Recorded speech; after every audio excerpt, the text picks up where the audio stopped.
gbà yẹn tó máa ṣe nìyẹn làwọn ọlọ́pàá yẹn wọn ready àti ṣiṣẹ́ o ká sọ tòótọ́ fúnra wa wọn ready àtọ̀ láti ṣiṣẹ́ torí pé ó ní àwọn agbára kan tó ń dì wọ́n lọ́wọ́ mú tó yẹ pé àwọn wọn ò ní ṣiṣẹ́ yẹn but àmọ́ tá a bá ní voice ta ní èèyàn tó jẹ́ wípé okay bí ló ní ìsìn Ìdámọ́lá sọ pé evidence òun ti delete etí wo ló fẹ́ gbọ́ yẹn pé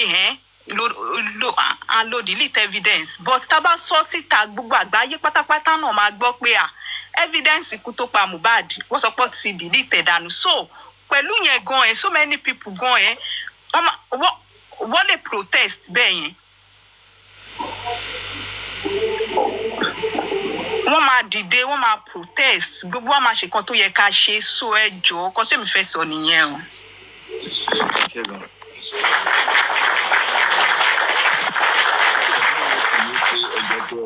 ìjọba pé ẹ bá support nǹkan tí Mr. Omi tó ń ṣe tẹ̀lé ní believe nǹkan tí Mr. Omi tó ń ṣe láti gbogbo orí tí Mr. Omi tó ń rí ẹjọ́ tó Ọlọ́run abẹ́yìn ni àwọn gbogbo Mr. Omi ò rọ̀ mí sẹ́ni bọ̀dì o ẹjọ́ ẹ bá wa fi nǹkan kan sí very silent account yẹn ẹjọ́ láti fi support iṣẹ́ yẹn because owó rí kẹ̀kẹ́ yìí rere Mr. Yomi nídìí owó àwa tá a súnmọ́ Mr. Yomi tá a bọ́ iṣẹ́ tó ń ṣe làmọ́ pọ́ nídìí owó kí iṣẹ́ yóò ṣe dá ṣe àmọ́ àmúbaṣe aṣọ ẹjọ́ tó lọ́hùn ìwọ tó bá ní we are not forcing anybody o tó bá ní any amount yẹ láti fi support the foundation yìí please ẹjọ́ ẹ bá wa ṣe torí Ọlọ́run. ọlọ́pàá látijọ́ tá a ti ń ṣe case.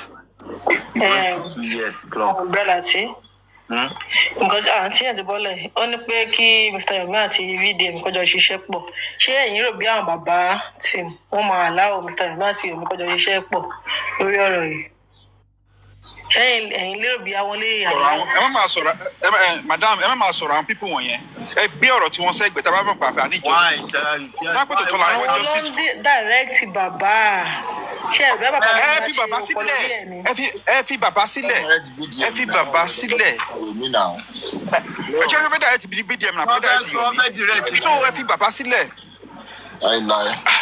ẹ fi bàbá sílẹ̀ ẹ fi Yomi sílẹ̀ ẹ fi VDM sílẹ̀ ẹ jẹ́ káwọn yẹn máa ṣe kàn tó ń ṣe ẹ kàn máa control ẹ jẹ́ káwọn máa ṣe manipulation tó bá fẹ́ ṣe ṣé ẹni tá bá ti ń sọ̀rọ̀ wọn distraction ló máa fà ọ̀rọ̀ wọn ò ní fẹ́ẹ́ èmi ò sọ̀rọ̀ wọn mi bẹ̀rẹ̀ mi pé ṣé let me tell something Ọlọ́run sọ bẹ́ẹ̀ pé wọ́n wà relevant wọ́n lè dáyàn dúró lórí black cap dáwà yìí.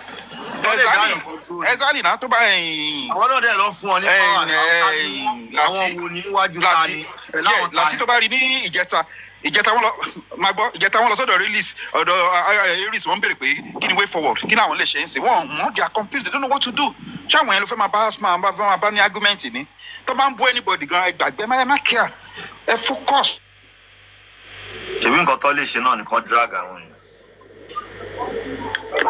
àwọn tó wà rẹ wọ́n ti gba convince ọmọ tó lè ṣe ni pé ní àárọ̀ ẹ̀ lọ́dọ̀ mánu onílé ajé yẹn ṣe get me sí nígbà tí kọ́ńfì tó fẹ́ máa dragi lọ́ọ̀yà ẹ̀sán get me sí bùrẹ́sì láti máa sọ wípé mọ̀mí kọ́ńfì ẹni sùúrù lọ́ọ̀yà yẹn ṣiṣẹ́ is not what you guys are thinking ṣe get me sí so àwọn fúnra gan wọn mọ way forward àtàwọn tó kàn pariwo tó kàn gbà rárá no.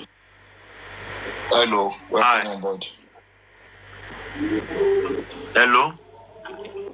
I don't know if maybe I can give my submission now. I'll just wait. Yeah, give your submission. Let's see how it goes. Okay, hello everyone. Yeah, Oludebi, well done. No, it's been a while since you traveled. Welcome back. Thank you. Yeah, Mr. Yomi, I can see you online.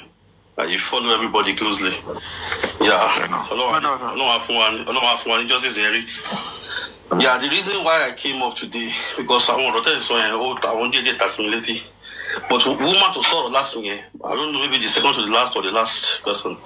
She said what was on my mind. Exactly. I remember the first time I spoke with Mr. Yomi. The technical question I asked him, it's like you have confidence in the police, Nigerian police. It's the way I see this case. I know something is wrong somewhere, but I'm happy But the major question I want to ask is that I've been thinking that someone like VDM, Tony Big Platform, and is ready to go to the grassroots, and the spirit is high now. I think there should be a synergy between Mr. Yomi and VDM, because VDM said some weeks ago that he's interested and he will welcome anybody to fill him in, because really the way I see is most of his posts and his videos, could see really more what is going on. So I think if you see someone that can really, let him know what is going on, fill him in, and break things down for him, the tension will be high, the pressure will be high. They will be able to achieve a lot. I understand what Mr. Yomi was saying previously. I know it's all right, but at the same time, he needs some certain information. We have, since we are working for the same goals, synergy go over. So that at the end of the day, because you look at the interview about Mubad, there were some technical questions to about Mubad, but he will not know, and he's a busy person. So more, nobody is there to fill him in. So I believe there should be a synergy, just like what that Madam just said. Even by now, we feel Mr. Yomi at the video so that he'll be able to understand more. And what is going on, then where to take it from, then everybody, all hands on deck, definitely. Everybody's working together. But since it's the main, his voice is louder for now, I think he needs to know what is going on. He knows that anyway, but at least to know what Mr. Yomi knows, because he said something some weeks ago, that anybody with a useful evidence or whatever, that is welcoming anybody. So I think we need to fill him in. He needs to know some things, to hear some things, and to know what Mr. Yomi has. We don't need to know what they discuss. They can talk in camera or privately.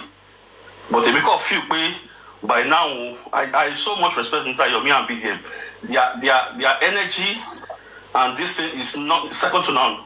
You guys are doing it for that. And two of you, if you come together, the sky is going to be the limit. The sky will be the limit. So I think they need to, just like what the older woman said. You can feel him, and I know we'll get a positive result. Got to professor again. I don't know, it's my own opinion anyway. I don't know if I'm making sense, but yeah, and we are behind the scene, we are already ready to support in any forms. Definitely. We are here together. Yeah, thank you. Okay.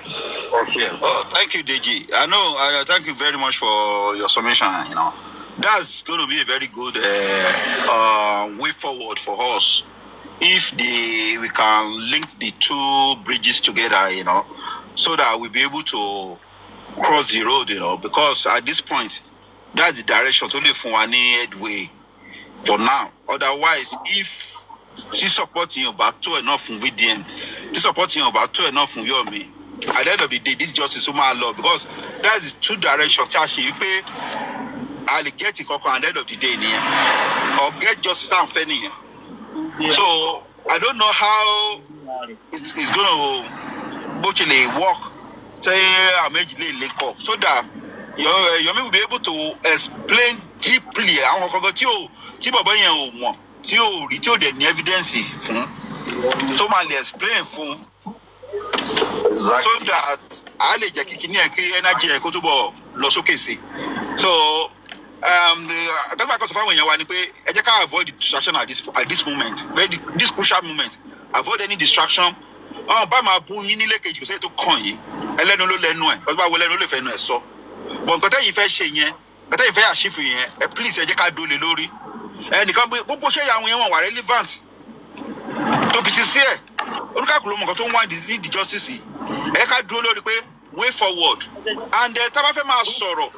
Most of Kenya know the page no money eka coffee got baba Mubad she eka coffee le in kato shele nile Mubad àti reason to fi gbe òkú Mubad padà lọ sílé nígbà tí doctors of ká máa gbé lọ sí mortuary ìyẹn ó wà very important àwọn bí ká máa hammer nìyẹn torí bí tí justice wà nìyẹn. Number 1 kí ló ṣẹlẹ̀ lóru mọ́jú. Number 2, even the doctor's report. I've heard doctor's report here. I've heard doctor's report, exactly. I've heard doctor's report. For 2 years, I want you. Keep I want you. I have my doctor's report here.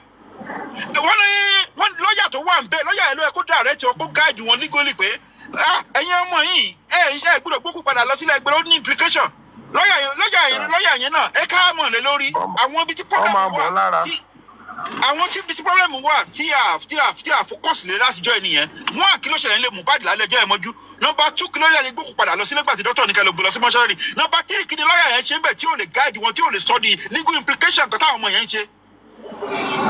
So ẹ jẹ́ àwọn ibi tí ẹ kíjà wá wà nìyẹn ẹ gbàgbé bully ẹ gbàgbé bàbá Mohbad ló lọ sin ọmọ ìyẹn ò ní ọkọ ṣe pẹ̀lú ọ̀rọ̀ pẹ̀ ó lè ní ṣe lẹ́tà o but the primary problem tí kéèsì ní ibi tó wà nìyẹn àní ibi tí òótọ́ lè ti lè jáde nìyẹn lọ́ọ̀yà yẹn ó lẹ́jọ́ tó fẹ́ rò ó gbúdọ̀ sọ nǹkan tó ṣẹlẹ̀ the medical report tí Wùmí gbà tí ò fi sílẹ̀ according to story gan ní ìmọ̀ bẹ́yẹ̀ ti bẹ́ẹ̀ ti gbọ́ rí ó dẹ̀ pọ́n nílé wọ́n ní lọ́ọ̀yà yẹn gan pọ́n ní police report lọ́wọ́ I don't know if it is true so àwọn ibi tí kéèsì gangan wà tí wọ́n jẹ́ ká focus for almost 2 years yẹn àwọn dàá ibi tó yẹ ká energy tẹ̀ bá ní ẹ̀jọ̀ ẹ̀ direct energy yín sí area yẹn thank you. The prince Eshengon, thanks so much. Sherry, these are the things starting so látijọ́ yìí but ó mọ̀ dàbí pé bóyá antagonize èèyàn kan ní nǹkan kan bẹ́ẹ̀ yẹn nígbà tí lọ́ọ̀yà wà di àsìkò yìí tá ń sọ̀rọ̀ yìí tí corona inquest fi parẹ́ or even elsewhere wọn béèrè lọ́wọ́ wọn pé nígbà tẹ́ kó lọ́spítù even lọ́spítù kejì tó sọ pé ó ti kú kí ló dé tẹ́ ẹ gbé lọ sílé wọn béèrè question yẹn and up till today wọn béèrè pé owó ọ̀tá ní what is it called doctor's report wà or kí wọ́n wá lọ hospital yẹn kí wọ́n lọ gba copy yẹn jáde kí wọ́n mú wá sí corona inquest pé nǹkan tí doctor's report nǹkan tí doctor's tó wà lórí doctor's report rèé o nǹkan táwọn yẹn sọ pé àwọn rí nígbà tó wọ́n gbọ́mọ ìwà pò ti kú rèé o nothing. Tabade sọ̀rọ̀ ẹni wọ́n bú lágbájá ẹni wọ́n bú tàmẹ̀dù àwọn lọ́ọ̀yà ìgbowó náà àti kínní àti kejì àti kẹta gbogbo wọn ló gbowó kò sí kankan tó lọ béèrè pé kọ́ńtà tẹ̀ lọ hospital yẹn kọ́ lọ gba doctor's report bí wọ́n máa rí ẹni lead níbẹ̀ tó lè tender ní corona inquest or even that they will even take to police station wípé these are part of new lead o nǹkan tó wà lórí doctor's report lélẹ́yìí o ó yàtọ̀ sí nǹkan tó ń sọ o that's another thing and that's a new angle as well but what do we get absolutely nothing nothing. All right. ẹ kúṣẹ́ bọ́lá tí kúṣẹ́ o ẹ kújọ́ mẹ́ta mo kí Mr. Yomi expander everybody ẹ kúṣẹ́ mo kàn bóyá ìbéèrè ní kí n pè ní àbí kí n ní àkíyèsí mo notice kinní kan mo kàn search online mo wá rí pé Perez report lórí ikú Mohbad nìkan là ń rí adẹ yìí ní information tá a dẹ gbọ́ pé Kuramid oní first hospital tí wọ́n gbé lọ kí ló dé tá a ṣe rí any statement láti ọ̀dọ̀ Kuramid ṣé wọ́n ń plan nǹkan kan pẹ̀lú Kuramid hospital ni táwọn ò fi lè make any official statement torí mi ò come across any official statement láti ọ̀dọ̀ Kuramid lẹ́yìn pé bóyá Mr. Yomi. Dr. Kuramid gan kò tún wá sí corona inquest wọn dẹ̀ rí kankan sọ sí. Something is going on there mo dẹ̀ fẹ́ kó tó wáyé pé àwọn legal team tí wọ́n ní àwọn ṣiṣẹ́ tó bá máa ṣiṣẹ́ yẹn dáadáa. nǹkan tó sọ ní kóòtù ni pé dókítà tó wà ní ìcháàjì ẹ̀ yẹn ó ti resign pé kò ṣiṣẹ́ ń bẹ̀ mọ́. nígbà tí dókítà ò ṣiṣẹ́ ń bẹ̀ mọ́ kò sí representative tó lè wà represent ẹ̀. pé ṣé kò sí rẹ́kọ̀dù gan ṣé rẹ́kọ̀dù ọjọ́ yẹn gan ṣé kò sí bẹ́ẹ̀ tó gbé fáìlì yẹn lọ. ṣé dókítà ti kú ni aṣọ tí dọ́tọ̀ bá pààyàn tó bá resign bí iṣẹ́ kò wá ní lọ sí court láti lọ jẹ́jọ́ kéèsì ẹ̀ ni. àníṣe dókítà yẹn jẹ́ kó gbó fáìlì hospital yẹn lọ ní prince. oríṣiríṣi máa ń ṣẹlẹ̀ ń lu igan. tó kó fáìlì hospital yẹn lọ nígbà tó resign. so àwọn nǹkan tí mo fẹ́ ká hámà lórí dáadáa nìyẹn ká ní evidence yẹn tá a bá ní evidence yẹn because ibi tọ́pọlọ tèmi ń lọ lé ọjọ́ yẹn tí mo kàn níjẹta ọ̀sọ̀ mo bẹ̀rẹ̀ mi kàn lọ síbẹ̀ ni pé kí n lọ síbẹ̀ yẹn mo dẹ̀ rí pé kò sí anything tó mì pé last game tó ń fẹ́ gbá nìyẹn o táwọn people ready àti gbá tó ń bá ti lè sọ pé kinní kan àwọn àti hospital yẹn wọ́n jọ máa mọ wọ́n sì máa play game yẹn láàrin ara wọn game tó ń fẹ́ gbá nìyẹn ó dẹ̀ yẹ káwọn legal team yẹn ó ti lọ ṣe nǹkan kan lórí ẹ̀. kán gbogbo máa gbá géèmù tán bá fẹ́ gbá wà láì ilẹ̀ tí mo bá gbogbo wọn ẹ fi wọ́n lẹ̀ wọ́n ṣẹ́jú díẹ̀ ló kù wọ́n tẹ́ tán. You actually sell them, you understand? She makes millions of them. mi ò mọ̀ bóyá Mr. Yomi ní kankan sọ pẹ̀lú ọ̀rọ̀ Kúrámì jẹ́ torí ó dà pé wọ́n láwọn fíṣítì bẹ̀.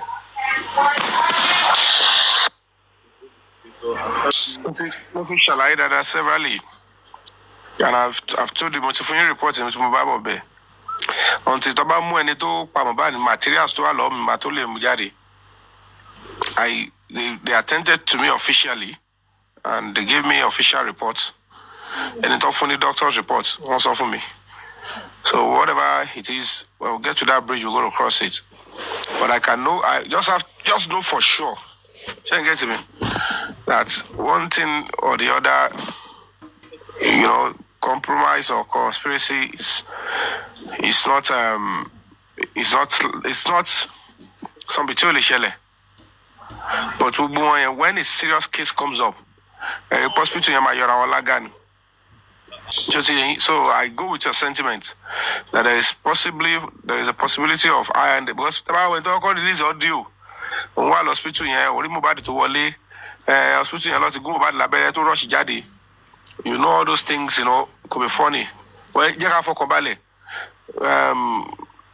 tí náà bá ti tán lórí ẹ̀jẹ̀ ò tí gbọ́dọ̀ tán ní ìkànnà that is the spirit of activism and fighting for justice so let's continue to do that ó ti yẹn we'll get there very shortly we'll get there thank you.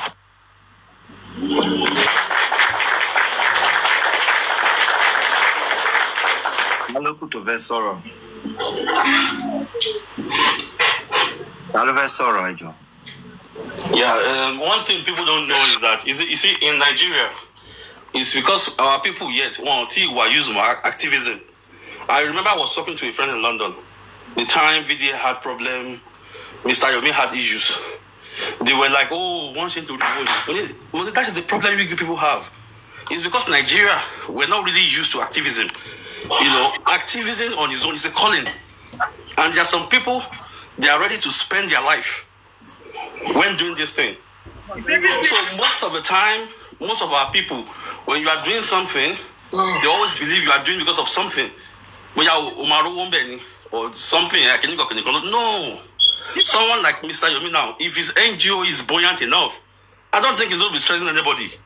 I can read his mind. So just someone like VDM. VDM has been spending a lot. He can do the same as well. So, but it's what about like minds, like they understand. He shared the time when he is. But it's just unfortunate that the system we grew up, Nigeria as a whole, this corruption, I feel no, you can't just do something based on humanity. That's because of something. No, there are still some people out there that they are ready to put their life on the line just for the cause of humanity, So, and I pray God will always, even all of you guys are doing a fantastic job. You anybody is because easy. Whatever anybody is doing is a contribution, is a quota already, But I know we'll get there. Exactly. Time. You're correct. Everybody, anybody there. Thank you, sir.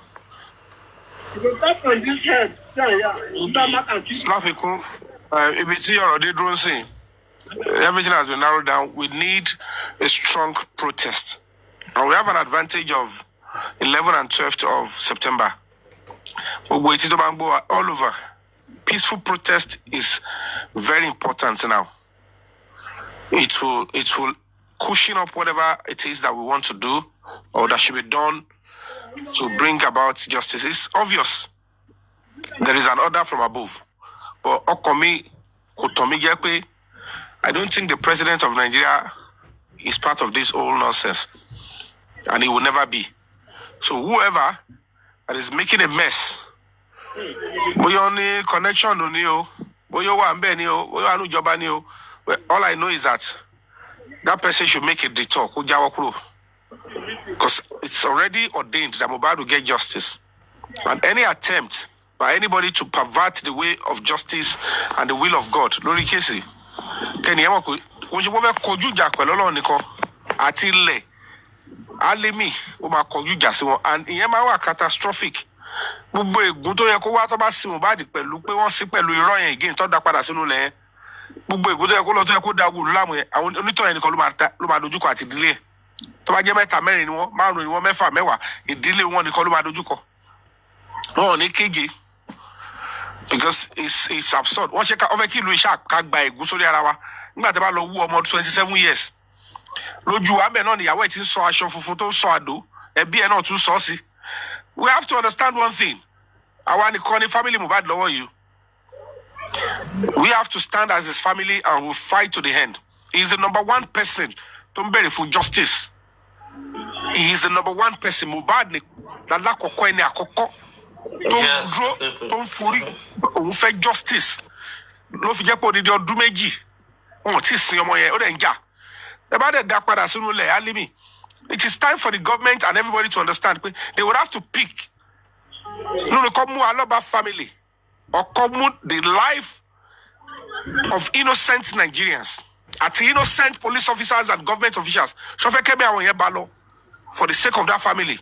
Or they will bring the truth out and save many people in the society. Because if there is anybody holding the truth about what pa Mohbad, we have to ask the family members. Gbogbo ohun tó ṣẹlẹ̀ kò kọjá àárín wọn bẹ̀yẹn. And we have to speak the truth to ourselves. So èyí tó bá wà pẹ̀lú justice àmàmọ́ eventually at the end of the day. Èyí tó bá jẹ́ pé òun gangan ló wà tí sábà máa fi padà mọ nǹkan tó ṣẹlẹ̀ nínú kéèsì wọ́n máa lanu gbà. Àmọ́ àmọ́ reason ti spirit bọ́ yẹn fi takú.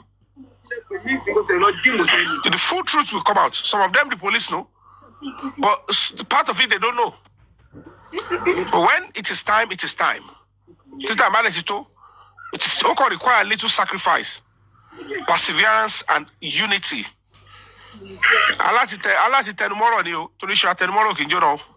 Activism is about persistence, repetition. You have to be repetitive. And you have to be ready to be honest, 100% honest in loving activism. To ba ti mu dọ̀tí mọ́, to ti mu corruption mọ́, to ti lè ṣe activism. 100% loyalty is what is needed. O máa dúró tán, o ní jẹ́ kí dọ̀tí rẹ̀ lára. Wọ́n lè wá máa fi dọ̀tí rẹ̀ but wọ́n ní o ní jẹ́ kó rẹ̀. And that is what we need. So we need a strong voice. Everybody should be prepared. 11th and 12th, we should be willing to say we want to come out and say, no, we have a new lead and they must pursue it. And then justice will be served. Tó bá ti yá àwọn tó wà nílé yẹn, tó bá jẹ́ kó ń ṣe àwọn nìkan wá náwó sí aláta tó wà involve. Kọ́ máa yọ̀rọ̀ àwọn lẹ́kọ̀ọ́ ní ká máa láráta nìkan.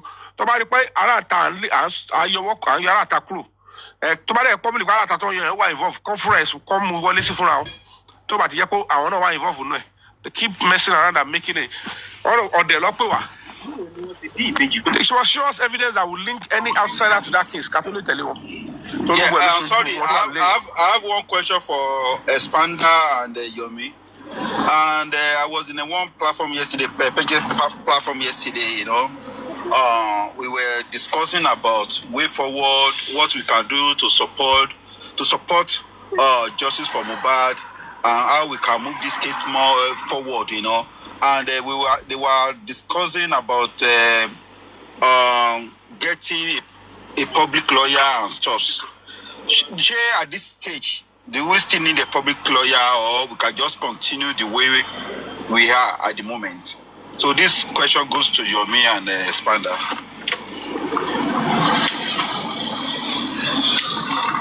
The Prince, thank you for that beautiful question. You see, at any point in time in this case, definitely yes, we need lawyer. Okay, definitely yes, we need lawyer. And not just lawyer, not just anybody. It's not necessary that person is a son or whatever. No, we want a committed lawyer. We need a committed lawyer radical one that will be able to stand that whatever that comes, yes, I'm into this. Sure, you understand? Can she lawyer to vessel Ibonikon, the lawyer that is ready, and like we all know, who pays for it? Because there's no how anything will happen. This case will move on. That a lawyer will not be needed. And as a matter of fact, Mr. Yomi had a new lawyer in what is it called? Trying to get a new lawyer in Abuja before he comes back, but eventually that contract was terminated because of funds. And let me say this openly for those who have ear to ear. Yeah, Mr. Yomi is here, but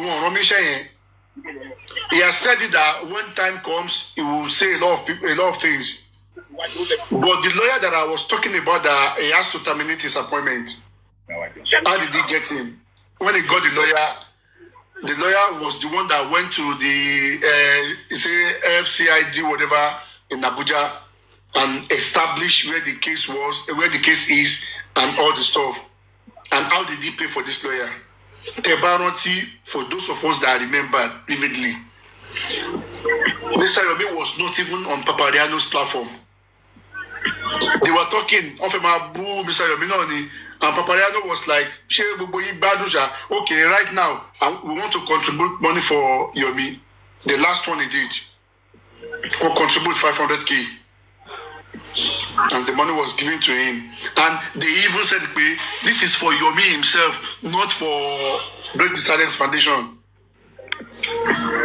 And from this fund, he has expended over 300,000 on Mohbad case. From that fund that was given to him. They expended it on Mohbad case in getting the lawyer that went to the FCIB, whatever, in Abuja. But he has to stop the lawyer's contract because they are not even going to contract. But want to establish the case, blah, blah, blah, blah, blah. Lawyers are paying, but funds were not forthcoming. He has to stop it. All right. So there's no way, like you asked Prince, there's no way we will not need lawyer. But lawyer taligba, lawyer to malogba body. Where do you know that lawyer is? That's where the problem is now. Because to trust anybody in this case, he only advised and say if people are ready to go buy it. When we are all ready, let Mr. Yomi go get a lawyer and let us know how much is it, and let us fund that lawyer. Shikina. Wa alaikum salam.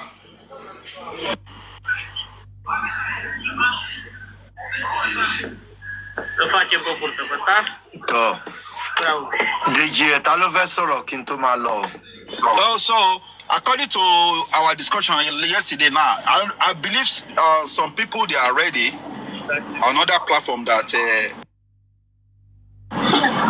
this time you're about to do that maybe we will know what to do, So I don't know how we can go about it and make it happen so that we can get what we are looking for.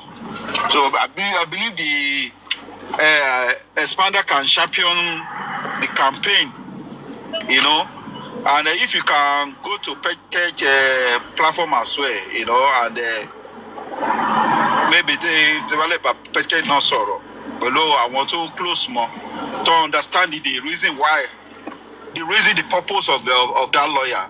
There may be where we can move forward from there.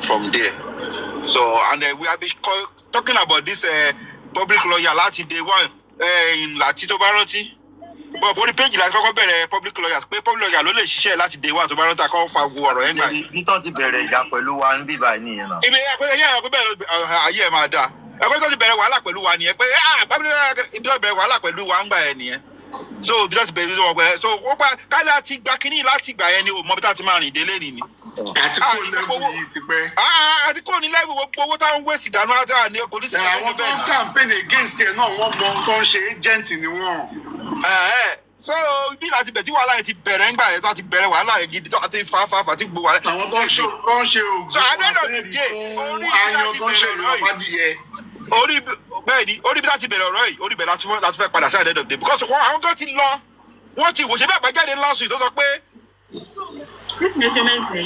òun lọ sẹ́bùjá ò gbọ́ nǹkan kan èmi ò gbọ́ nǹkan kan ó lè gbọ́ nǹkan kan because ó kì í ṣe bó ṣe ń ṣe kankan lẹ ṣe ń ṣe ẹ bẹ́ẹ̀ ká pọ̀rọ̀ tara wọn jẹ ṣé bẹ́ẹ̀ ṣe ń ṣe ẹ lè ní má rí pé yes I'm looking for justice for my son but kì í ṣe bó ṣe ṣe láwọn tó sọ̀rọ̀ àǹdí yín jẹ́ ṣe sọ ẹ ṣe ń ṣe that's the problem tó wà ní kéèsì kí pé bóyá ìwájọ́ sí kí pé bóyá kìnnìkan but ṣé bó ṣe ń ṣe náà ṣé dáa iṣẹ́ tó yẹ ká gbà là ń gbà ṣé àwọn kan tó yẹ ká ṣe là ń ṣe that's the problem tá a ní pẹ̀lú this justice for Mohbad nìyẹn.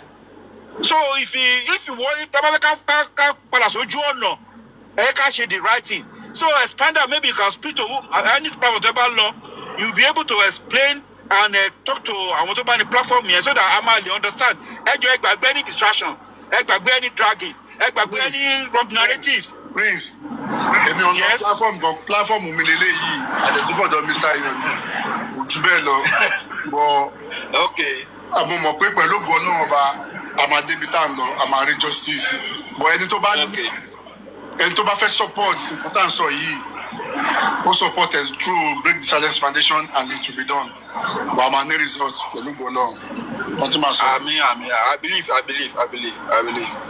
no problem. Need samples and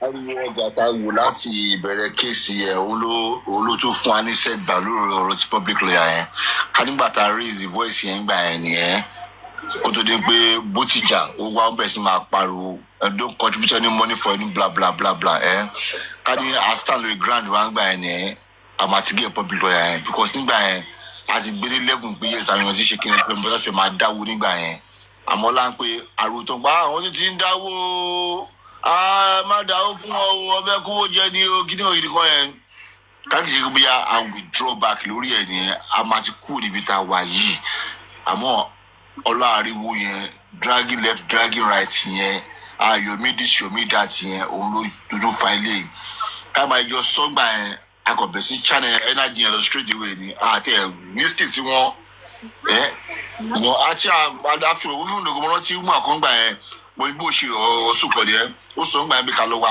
òun máa fi $1 million sílẹ̀ she said it orí platform tó sọ́nà ilé ìgbẹ́ òun máa fi $1 million sílẹ̀ then kàbẹ̀sí máa dá orí lórí àmọ́ the following day ọbẹ̀ sí máa pariwo kó tó bẹ̀rẹ̀ wọ̀ ṣe kí ni ọkọ̀ wọn ọmọ ọba pé gay náà bọ̀dá gbọ́dọ̀ tó fẹ́ ṣe ẹgẹ́ bí bẹ́ẹ̀ kẹ́ṣì sọ lórí platform ẹ̀ lánàá tó bí akọ́ try láti wá àwọn host kan bẹ́ẹ̀ kọ́ ṣiṣẹ́ pọ̀ ẹ̀mí dẹ̀ ń jẹ́ kó máa yí on comment section lánàá pé àwọn host míì tó wà justice yìí come for abá come for you ni wọn ready wọn ò dẹ̀ ní báyìí wọn ò dẹ̀ ní ever listen pẹ̀lú pé kẹgbà public lawyer kankan wọn ò ní fẹ́ báyìí listen àwa táwọn pé yes àwa selective justice àwa la lè gba lọ́ọ̀yà yẹn táwọn pé àwọn òṣì bàbá fans àṣì màmá bàbá fans Mohbad gangan pé màá ní justice bí màá get justice wọn làwa wà fún àwọn tá lè ṣe kí ni nìyẹn àwọn jẹ́ pé bàbá fans yẹn àmì ìyá Mohbad fans yẹn àmì wí fans yẹn wọn kàn máa rọ́bìṣì ẹ̀ fún ara wọn ni tí ń ṣàwà so nìkan ẹ̀pọ̀ sàwádìí pé wẹ́ àlè gẹ́gẹ́ bí bẹ́ẹ̀ sọ sàwádìí wọn àṣẹ lè raise yẹn ká public lawyer lóòótọ́ kó tún fún wa kó bá fún foundation Mr. Yomi ní more hand kó máa wà better gan then at the end of the day mo máa rí final result a máa rí good result nǹkan ẹ̀pọ̀ so. Good evening, good afternoon, sir. Olórí ẹbí and all the panelists. Good afternoon. Yeah. But nǹkan tẹ́mi kàn fẹ́ contribute pẹ̀lú public lawyer ẹni wípé ṣé kò ní jẹ́ tó jẹ́ pé ó tún máa dàbí ti àwọn ọmọ ara gúngi yẹn tó jẹ́ pé wọ́n máa set àwọn kan aside láti máa bá sọ̀rọ̀ in times of public kí ni wọ́n pè wọ́n náà tó wọn sọ pé wọn kan team kinní kan team legal advice legal kinní kan legal ìgbà. Mr. Easy, thank you for your question. Ṣẹ́rẹ́lẹ̀ yìí lawyer who work directly with the NGO, Break the Silence Foundation.